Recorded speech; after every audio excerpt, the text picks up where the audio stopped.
மிகுந்த மகிழ்ச்சியில் மைத்ரி. நீதிமன்றத்தில் ஹேமஸ்ரீ பெர்னாண்டோ முன்வைத்து சர்ச்சைக்குரிய கருத்து. யாழ் பொத்துவில் வரையான கரையோர பகுதியில் மீன்பிடிக்க தற்காலிக தடை. சரத் பொன்சேகா படுகொலை முயற்சி 17 வருடங்களின் பின்னர் சந்தேக நபர்களுக்கு பிணை. காத்தான்குடியிலிருந்து புறப்பட்ட கொலைக்குழு 18 வருடங்களின் பின் விலகும் மர்மம். முழு நாடும் ஒன்றாக 9 மாதங்களில் 14 தொடக்கம் 21 வயதுடைய சிறுவர்கள் 743 பேர் கைது. போலீஸ் ஊடக பேச்சாளர். ஜனநாயகத்தையும் விவசாயிகளின் உரிமைகளையும் பாதுகாக்க போராட வேண்டிய காலம் வந்துவிட்டது. சஜித் பிரேமதாச. இலங்கையிலிருந்து மனைவியுடன் தப்பியோடிய முன்னாள் ஜனாதிபதியின் மகன். பூஜித் ஜெயசுந்தரவுக்கு மரண தண்டனை. இந்த தீர்ப்பை ஏற்றுக்கொள்ள முடியவில்லை. அலி சப்ரி. முல்லைத்தீவில் 3 ஆண்டுகளாக கடவுச்சீட்டு புகைப்பட கலைக சேவை முடக்கம். உடனடி நடவடிக்கை கோரி குடிவரவு குடியல்வு கட்டுப்பாட்டாளருக்கு ரவிகரன் கடிதம். இந்திய வெளியுறவு செயலாளர் தமிழக முதல்வரை சந்திக்க திட்டம். ரபூப் ஹக்கீம். 2025 உயர்தர பரீட்சை பல்கலைக்கழக அனுமதிக்கான வெட்டுப்புள்ளிகள் வெளியானது.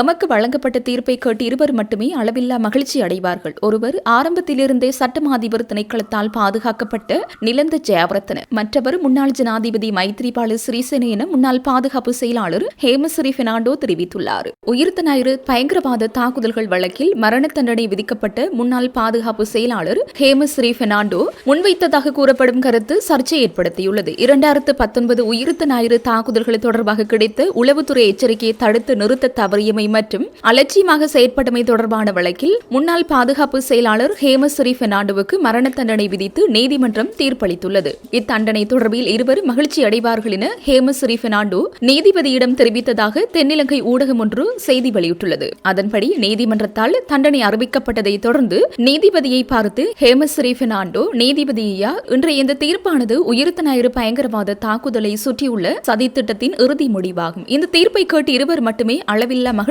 அடைவார்கள். ஒருவர் ஆரம்பத்திலிருந்தே சட்டமா அதிபர் திணைக்களத்தால் பாதுகாக்கப்பட்ட நிலந்த ஜெயவர்தன. மற்றவர் முன்னாள் ஜனாதிபதி மைத்ரிபால சிறிசேன என்று குறிப்பிட்டுள்ளார். நேற்றைய தினம் 2019 உயிர்த்த ஞாயிறு தாக்குதல்கள் தொடர்பான வழக்கில் முன்னாள் போலீஸ் மா அதிபர் பூஜித் ஜெயசுந்தரம் மற்றும் முன்னாள் பாதுகாப்பு செயலாளர் ஹேமஸ்ரீ பெர்னாண்டோ ஆகியோருக்கு மரண தண்டனை விதிக்கப்பட்டது.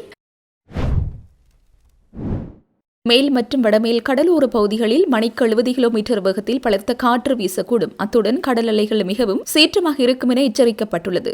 யாழ்ப்பாணத்திலிருந்து பேருவளை வரையான கடற்பகுதியில் சிறிய ரக மீன்பிடி படகுகள் கடலுக்கு செல்வதற்கு உடனடியாக நடைமுறைக்கு வரும் வகையில் தடை விதிக்கப்பட்டுள்ளது. குறித்த விடயத்தை மீன்பிடி மற்றும் நீரியல் வள திணைக்களத்தின் பணிப்பாளர் நாயகம் அறிவித்துள்ளார். இதேவேளை அடுத்த 36 மணித்தியாலங்களுக்கு நடைமுறையாகும் வகையில் வளிமண்டலவியல் திணைக்களத்தால் விசேட வானிலை முன்னறிவித்தல் ஒன்று விடுக்கப்பட்டுள்ளது. மேல் சப்ரகமு மற்றும் வடமேல் மாகாணங்களிலும் அத்துடன் கண்டி, நுவரெலியா, காளி மற்றும் மாத்தறை மாவட்டங்களிலும் அவ்வப்போது மழை பெய்யக்கூடும் என அந்த அறிவித்தலில் குறிப்பிடப்பட்டுள்ளது. இதன்போது சில பிரதேசங்களில் 100 மில்லிமீட்டருக்கும் அதிகமான பலத்த மழை பெய்யக்கூடிய சாத்தியக்கூறுகள் நிலவுகின்றன. மாத்தளை, அனுராதபுரம் மற்றும் ஹம்பாந்தோட்டை மாவட்டங்களிலும் சிறிதளவு மழை பெய்யக்கூடும் என்பதுடன் நாட்டின் ஏனைய பிரதேசங்களில் பிரதானமாக வறட்சியான வானிலை நிலவும் என எதிர்பார்க்கப்படுகின்றது. இலங்கையில் எதிர்வரும் காலங்களில் கடும் மரக்கறி தட்டுப்பாடு ஏற்படும் அபாயம் உள்ளதாக வர்த்தக சங்கங்களின் பிரதிநிதிகள் சுட்டிக்காட்டியுள்ளனர். நிலவும் கடுமையான வறட்சியான காலநிலை மற்றும் நிலவும் உரத்தட்டுப்பாடு காரணமாக இந்த நிலைமை ஏற்படும் என அவர் குறிப்பிட்டுள்ளார். தம்புள்ளை பொருளாதார மத்திய நிலையத்தின் வர்த்தக சங்கத்தின் தலைவர் சி.ஏ. ஸ்ரீவர்த்தன ஊடகங்களுக்கு இது தொடர்பில் தகவல் வெளியிட்டுள்ளார். அதற்கமைய அண்மைய நாட்களில் மத்திய நிலையத்திற்கு கிடைத்த நாளாந்த மரக்கறி சுமார் 2 லட்சம் கிலோகிராம்களால் குறைந்துள்ளது. முன்னர் நாளாந்தம் கிடைக்கப்பெற்ற 6 லட்சம் கிலோகிராம் மரக்கறி தொகை தற்போது 4 லட்சம் கிலோகிராம்களாக குறைந்துள்ளது. இந்த நிலைமையால் சந்தையில் 1 கிலோ கரிமிளகாய் 500 முதல் 550 ரூபாய் வரையிலான விலையிலும், 1 கிலோ கேரட் 230 ரூபாய் முதல் 250 ரூபாய் வரையான விலையிலும் விற்பனை செய்யப்படுகிறது. அத்துடன் 1 கிலோ கத்தரிக்காய் 350 ரூபாவுக்கும், 1 கிலோ முருங்கை 150 ரூபாய் முதல் 200 ரூபாய் வரையிலான விலையிலும், 1 கிலோ பூசணிக்காய் 115 ரூபாவுக்கும் சந்தையில் விற்பனை செய்யப்படுவதாக அவர் மேலும் தெரிவித்துள்ளார். நிலவும் வறட்சியான காலநிலை காரணமாக குளங்கள் மற்றும் நீர்த்தகங்களின் நீர்மட்டம் தீவிர தீவிரமாக குறைந்துள்ளதால் விவசாயிகள் மரக்கறி பயிரிடுவதற்கு தயக்கம் காட்டுவதாக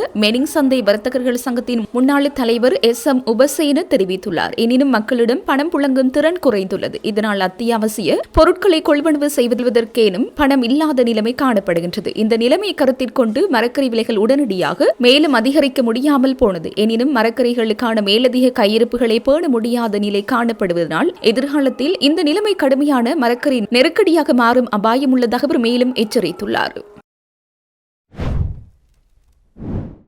ஆண்டுகளுக்கு பிறகு முன்னாள் ராணுவ தளபதி சரத் பொன்சேகாவை படுகொலை செய்வதற்காக விடுதலை புலிகளில் நடாத்தியதாக கூறப்படும் தற்கொலை தாக்குதலுக்கு உதவியதாகவும் உடந்தையாகவும் இருந்ததாகவும் குற்றஞ்சாட்டப்பட்டு விளக்கமறியலில் வைக்கப்பட்டிருந்த 2 சந்தேக நபர்களுக்கு கொழும்பு மேல் நீதிமன்றம் பிணை வழங்கியுள்ளது. கொழும்பு மேல் நீதிமன்ற நீதிபதி புத்திசி ராகல நேற்று முன்தினம் இந்த உத்தரவை பிறப்பித்துள்ளார். இருப்பினும் நீதிமன்றம் விதித்த பிணை நிபந்தனைகளை பூர்த்தி செய்ய முடியாததால் 2 பிரதிவாதிகளையும் தொடர்ந்து விளக்கமறியலில் வைக்குமாறு நீதிபதி உத்தரவிட்டுள்ளார். பிரதிவாதிகளுக்கு தலா 2 லட்சம் ரொக்க பிணையும் தலா 5 லட்சம் மதிப்பிலான 4 சரீர பிணைகளும் விதிக்கப்பட்டுள்ளன. எனினும் அவர்களால் இந்த தொகையும் பிணையாளர்களையும் சமர்ப்பிக்க முடியாமல் போயுள்ளது. பிணை நிபந்தனைகளின்படி அவர்கள் ஒவ்வொரு மாதமும் 2வது மற்றும் 4வது ஞாயிற்றுக்கிழமை காலையில் பயங்கரவாத தடுப்பு பிரிவில் முன்னிலையாக வேண்டும் என்றும் அவர்களின் வெளிநாட்டு கடவுச்சீட்டுகளை பறிமுதல் செய்யவும் உத்தரவிடப்பட்டுள்ளது. முன்னாள் விடுதலை புலிகள் உறுப்பினர்கள் என கூறப்படும் சண்முகலிங்கம், சூரியகுமார் மற்றும் தம்பையா பிரகாஷ் என்ற தனுஷ் ஆகிய இருவருக்குமே இந்த பிணை வழங்கப்பட்டுள்ளது. 17 ஆண்டுகள் நீண்ட காலமாக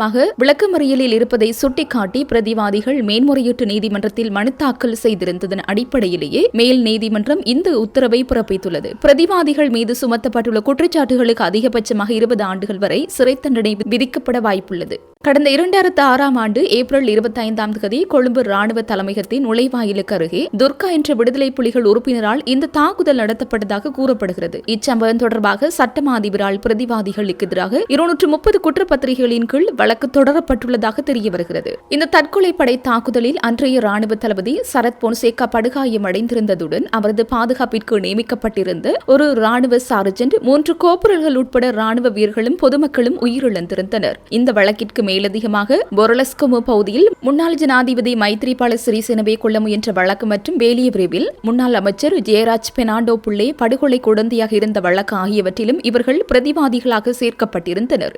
இதில் ஜெயராஜ் பெர்னாண்டோ புள்ளே கொலை வழக்கில் பிரதிவாதிகளுடன் முன்னாள் காவல்துறை கண்காணிப்பாளர் லக்ஷ்மன் குரேயும் விடுவிக்கப்பட்டுள்ளார். முன்னாள் ஜனாதிபதி மைத்ரிபால சிறிசேன வழக்கில் இவர்களுக்கான பிணை உத்தரவு எதிர்வரும் ஆகஸ்ட் மாதம் 7ஆம் தேதி அறிவிக்கப்பட உள்ளதாக தெரிவிக்கப்படுகிறது. இந்த வழக்கின் முக்கிய குற்றவாளியான செல்வராசா கிருபாகரன் என்ற மோரிஸ் வேறொரு வழக்கில் சிறை தண்டனை அனுபவித்து வருவதால் அவருக்கு பிணை வழங்கப்படவில்லை என்று கூறப்படுகிறது. இவ்வழக்கில் அரசு தரப்பில் சிரேஷ்ட பிரதி சொலிசிட்டர் ஜெனரல் லக்மாலி கருணாநாயக்க முன்னிலையாகியுள்ளதுடன் பிரதிவாதிகள் சார்பில் சட்டத்தரணி சுரங்க பண்டார மற்றும் சட்டத்தரணி ஆர்னோல்ட் பிரியந்தன் அடங்கிய சட்டத்தரணிகள் குழு முன்னிலையாகியுள்ளது. 2008ஆம் ஆண்டு இடம்பெற்ற தமிழ்நாடு மனோகரன் படுகொலை தொடர்பாக பல்வேறு புதிய தகவல்கள் வெளிவரத் தொடங்கியுள்ளன. தமிழ்நாடு மனோகரன் மட்டக்களப்பு ஆரியம்பதியைச் சேர்ந்த தமிழரசு கட்சியின் தீவிர செயற்பாட்டாளர் ஒருவராவார். 2008 நவம்பர் 13 அன்று அவரது வீட்டில் புகுந்து ஆயுத குழு நடாத்திய துப்பாக்கிச் சூட்டில் அவர் படுகாயமடைந்து பின்னர் 2009 ஜனவரி 14 அன்று உயிரிழந்தார். கடந்த 18 ஆண்டுகளாக இந்த படுகொலைக்கு பிள்ளையான் தலைமையிலான TMBP அமைப்பே காரணம் என்று பரவலாக நம்பப்பட்டது. ஆனால் அண்மைய சாட்சியங்களின் அடிப்படையில் இந்த படுகொலை காத்தான்குடியை மையமாக கொண்டு இயங்கிய ஒரு குழுவினாலேயே மேற்கொள்ளப்பட்டதாக தெரிய வருகிறது. இந்த கொலைக்கு ஆரியம்பதி மற்றும் காத்தான்குடி ஆகிய 2 பிரதேசங்களுக்கு இடையே நிலவிய நில ஆக்கிரமிப்பு பிரச்சினைகள் மற்றும் மனோகரன் இதற்கு எதிராக முன்னெடுத்த போராட்டங்கள் முக்கிய காரணங்களாக கருதப்படுகின்றன.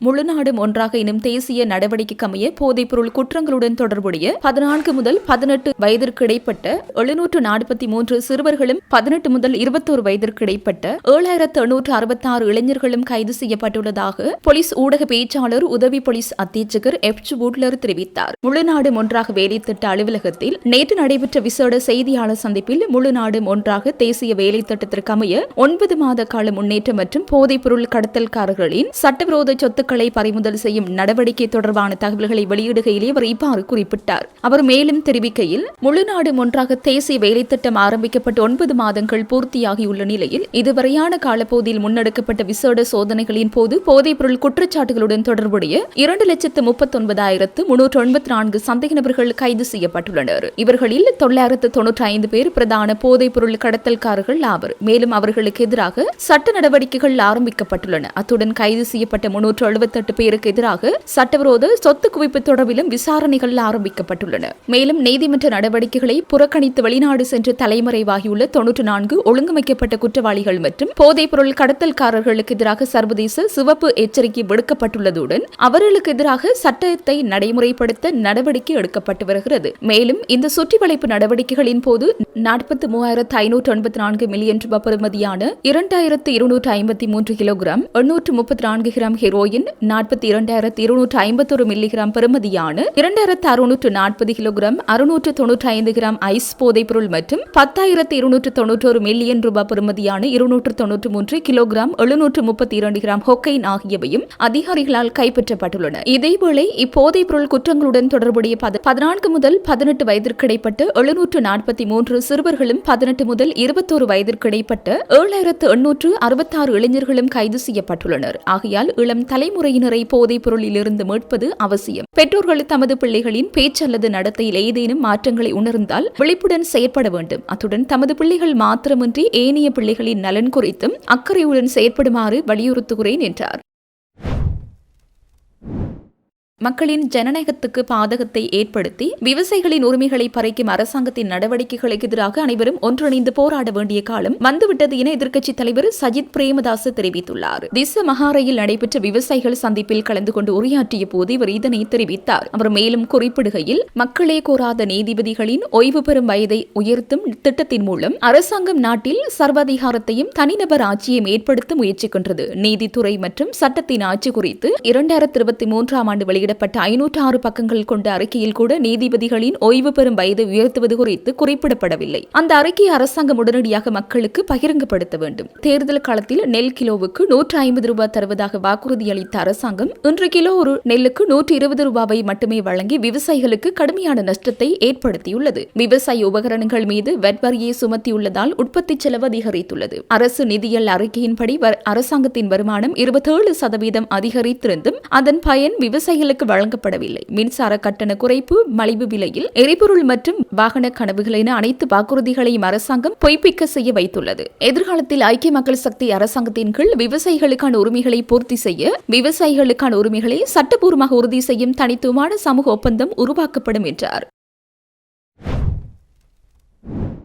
முன்னாள் ஜனாதிபதி ஒருவரின் புதல்வர் தனது மனைவியுடன் நாட்டை விட்டு வெளியேறியுள்ளதாக தென்னிலங்கை ஊடகங்கள் செய்தி வெளியிட்டுள்ளன. கடந்த நாட்களில் அவர் நாட்டை விட்டு வெளியேறியுள்ளதாக குறிப்பிடப்படுகிறது. அதற்குமே குறித்த முன்னாள் ஜனாதிபதியின் புதல்வரும் அவரது மனைவியும் ஆஸ்திரேலியாவில் குடியேறியுள்ளதாக தெரிய வந்துள்ளது. குறித்த ஜனாதிபதியின் ஆட்சி காலத்தில் அவரது புதல்வருக்கு எதிராக பல குற்றச்சாட்டுகள் முன்வைக்கப்பட்டிருந்தது. முன்னாள் ஜனாதிபதியின் மகனுக்கு எதிராக சமகால அனூர அரசாங்கம் விசாரணைகளை மேற்கொண்டு வருகிறது. இவ்வாறான நிலையில் நாட்டிலிருந்து அவர் தப்பிச் சென்றுள்ளதாக குறித்த ஊடகங்கள் கோடிட்டு காட்டியுள்ளன. குண்டு தாக்குதல்கள் தொடர்பில் புலனாய்வு தகவல்கள் கிடைத்திருந்தன. ஆனால் போலீசாரும் தேசிய பாதுகாப்பை கட்டுப்பாட்டில் வைத்திருந்தவர்களும் அதனை தடுக்க நடவடிக்கை எடுக்கவில்லை. இந்த உண்மையை ஏற்றுக்கொண்டுதான் ஆக வேண்டும். குற்றவியல் நோக்கம் இல்லாத நிலையில் தற்போது வழங்கப்பட்டுள்ள தீர்ப்பை என்னால் ஏற்றுக்கொள்ள முடியவில்லை என முன்னாள் அமைச்சர் ஜனாதிபதி சட்டத்திரணி அலி சப்ரி தெரிவித்துள்ளார். முன்னாள் போலீஸ் மா அதிபர் பூஜித் ஜெயசுந்தரவுக்கு கொழும்பு மேல் நீதிமன்றம் மரண தண்டனை தீர்ப்பளித்துள்ளதை மேற்கோள் காட்டி தனது உத்தியபூர்வ முகப்புத்தகத்தில் மேற்கண்டவாறு பதிவேற்றம் செய்துள்ளார். முன்னாள் போலீஸ் மா அதிபர் பூஜித் ஜெயசுந்தரவுக்கு கொழும்பு மேல் நீதிமன்றம் மரண தண்டனை தீர்ப்பளித்துள்ளதை மேற்கோள் காட்டி தனது உத்தியபூர்வ முகப்புத்தகத்தில் மேற்கண்டவாறு பதிவேற்றம் செய்துள்ளார். உயிர்த்த ஞாயிறு குண்டு தாக்குதல்கள் தொடர்பாக முன்னரே புலனாய்வு எச்சரிக்கைகள் கிடைத்த போதிலும் அதனை தடுக்க தவறியதன் மூலம் குற்றவியல் கடமை தவறியமை, கொலை முயற்சி மற்றும் கொலை ஆகிய குற்றச்சாட்டுகளில் முன்னாள் போலீஸ் மா அதிபர் பூஜித் ஜெயசுந்தர குற்றவாளி என தீர்ப்பளித்த சிறப்பு மூவர் அடங்கிய நிலையான மேல் நீதிமன்றம் அவருக்கு மரண தண்டனை விதித்து தீர்ப்பளித்துள்ளது. இந்த உண்மை குண்டு தாக்குதல்கள் தொடர்பில் புலனாய்வு தகவல்கள் கிடைத்திருந்தன. ஆனால் போலீசாரும் தேசிய பாதுகாப்பை கட்டுப்பாட்டில் வைத்திருந்தவர்களும் அதனை தடுக்க நடவடிக்கை எடுக்கவில்லை. இந்த உண்மையை ஏற்றுக்கொண்டுதான் ஆக வேண்டும். இருப்பினும் குற்றவியல் நோக்கம் இல்லாத நிலையில் இந்த தண்டனை தீர்ப்பை என்னால் ஏற்றுக்கொள்ள முடியவில்லை என பதிவேற்றம் செய்துள்ளார். முல்லைத்தீவு மாவட்டத்தில் அங்கீகரிக்கப்பட்ட கடவுச்சீட்டு புகைப்பட கலையக சேவை கடந்த 3 ஆண்டுகளாக முற்றாக செயலிழந்துள்ள நிலையில் மக்களின் அத்தியாவசிய சேவை தேவையை உறுதிப்படுத்த நடவடிக்கை எடுக்குமாறு வன்னி மாவட்ட நாடாளுமன்ற உறுப்பினர் துரைராசா ரவிகரன் குடிவரவு மற்றும் குடிகல்வு திணைக்களத்தின் கட்டுப்பாட்டாளர் நாயகத்திடம் வலியுறுத்தியுள்ளார். இது தொடர்பாக நேற்று அனுப்பியுள்ள விரிவான கடிதத்தில் இலங்கை முழுவதும் 1400 அங்கீகரிக்கப்பட்ட கடவுச்சீட்டு புகைப்பட கலையகங்கள் இயங்கும் நிலையில் புவியியல் ரீதியாக பரந்த பரப்பை கொண்ட 6 பிரதேச பிரிவுகளை கொண்டு முல்லைத்தீவு மாவட்டத்தில் ஒரே ஒரு அங்கீகரிக்கப்பட்ட கலையகம் மட்டுமே இருப்பதாக அவர் சுட்டிக்காட்டியுள்ளார். அத்துடன் அந்த ஒரே ஒரு அங்கீகரிக்கப்பட்ட கலையகம் கூட கடந்த 3 ஆண்டுகளாக சேவையாற்ற முடியாத நிலைக்கு தள்ளப்பட்டிருப்பது மாவட்ட மக்களை முற்றாக இச்சேவையிலிருந்து விலக்கியுள்ளதாகவும் அவர் குறிப்பிட்டுள்ளார். இலங்கை தமிழ் பேசும் கட்சிகளின் பேரவையாக இணைந்து செயல்பட தீர்மானித்துள்ளதாகவும் அதன் அடிப்படையில் இந்திய வெளியுறவு செயலாளரை விரைவில் சந்திக்க உடன்பாடு எட்டப்பட்டுள்ளதாகவும் தமிழக முதல்வர் ஜோசப் விஜய் உள்ளிட்ட அரசியல் தலைவர்களையும் சந்திக்க திட்டமிட்டுள்ளதாகவும் ஸ்ரீலங்கா முஸ்லிம் காங்கிரஸ் தலைவரும் பாராளுமன்ற உறுப்பினருமான ரபூப் ஹக்கீம் தெரிவித்துள்ளார். நேற்று திருச்சிராப்பள்ளி சர்வதேச விமான நிலையத்திற்கு வருகை தந்தவர் ஊடகங்களுக்கு கருத்து தெரிவிக்கையில் திங்கட்கிழமை ஜனாதிபதி அனுரகுமார திசாநாயக்கவை தமிழ் பேசும் கட்சிகள் கூட்டாக சந்தித்து தமது சமூகங்கள் எதிர்நோக்கும் முக்கிய பிரச்சினைகள் குறித்து கலந்துரையாட தீர்மானிக்கப்பட்டுள்ளதாக கூறினார். அதே நாளில் எதிர்க்கட்சி தலைவரையும் சந்திக்க முயற்சி மேற்கொள்ளப்பட உள்ளதாகவும் தெரிவித்துள்ளார். மேலும் தமிழக முதல்வர் ஜோசப் விஜய் உள்ளிட்ட அரசியல் தலைவர்களையும் இலங்கைக்கு விரைவில் வரவுள்ள இந்திய வெளியுறவு செயலாளரையும் சந்தித்து 13ஆம் திருத்தம் மாகாண சபை தேர்தல் தமிழ் மக்களின் காணி பிரச்சினைகள் உள்ளிட்ட விடயங்கள் குறித்து பேச திட்டமிட்டுள்ளதாக அவர் குறிப்பிட்டுள்ளார். தமிழக மீனவர் பிரச்சினை இரு நாடுகளின் மீனவர் சமூகங்களின் வாழ்வாதாரத்துடன் தொடர்புடைய மனிதாபிமான விடயம் என்பதனால் ராஜதந்திர பேச்சுவார்த்தைகள் மூலம் நிரந்தர தீர்வு காணப்பட வேண்டும் என்றும் இந்தியாவின் அபிவிருத்தி உதவிகள் வடக்கு கிழக்கு உள்ளிட்ட தமிழ் பேசும் மக்களுக்கும் விரிவுபடுத்தப்பட வேண்டும் என்றும் ரபூப் ஹக்கீம் வலியுறுத்தினார். மேலும் யுத்த காலத்தில் கையகப்படுத்தப்பட்ட தனியார் காணிகளை விடுவிப்பது தொடர்பான கோரிக்கையும் ஜனாதிபதியுடனான சந்திப்பில் முன்வைக்க உள்ளதாக கூறியுள்ளார். 2025 மற்றும் 2026 கல்வியாண்டிற்கான பல்கலைக்கழக மாணவர் அனுமதிக்கான வெட்டுப்புள்ளிகளை பல்கலைக்கழக மானியங்கள் ஆணைக்குழு வெளியிட்டுள்ளது. 2025ஆம் ஆண்டுக்கான காப்போத்த உயர்தர பரீட்சை பெறுபவர்களின் அடிப்படையில் இந்த வெட்டுப்புள்ளிகள் தயாரிக்கப்பட்டுள்ளன. அதன்படி பல்கலைக்கழகங்களில் உள்ள ஒவ்வொரு கற்கை நிறைக்கும் பிரவேசிப்பதற்காக மாவட்ட ரீதியாக தேவையான குறைந்தபட்ச வெட்டுப்புள்ளிகள் வெளியிடப்பட்டுள்ளது. இந்த நிலையில் பல்கலைக்கழக அனுமதிக்கு விண்ணப்பித்த மாணவர்கள் அரசு பல்கலைக்கழகங்கள் வழங்கும் ஒவ்வொரு பட்டப்படிப்புக்கும் தேவைப்படும் குறைந்தபட்ச வெட்டுப்புள்ளிகளை இப்போது சரிபார்த்துக் கொள்ளலாம். இதேவேளை 2025ஆம் ஆண்டுக்கான உயர்தர பரீட்சை பெறுபவர்களின் அடிப்படையில் மொத்தம் 94,043 மாணவர்கள் அரசு பல்கலைக்கழகங்களுக்கு விண்ணப்பித்துள்ளதாக பல்கலைக்கழக மானியங்கள் ஆணைக்குழுவின் தகவல்கள் தெரிவிக்கின்றன. இந்த நிலையில் அரசு பல்கலைக்கழகங்களில் மாணவர் அனுமதிக்காக 42,937 மாணவர்கள் தெரிவு செய்யப்பட்டுள்ளார்கள் என எதிர்பார்க்கப்படுகின்றதாக பல்கலைக்கழக மானியங்கள் ஆணைக்குழுவின் துணைத் தலைவர் முன்னர் அறிவித்திருந்தமை குறிப்பிடத்தக்கது.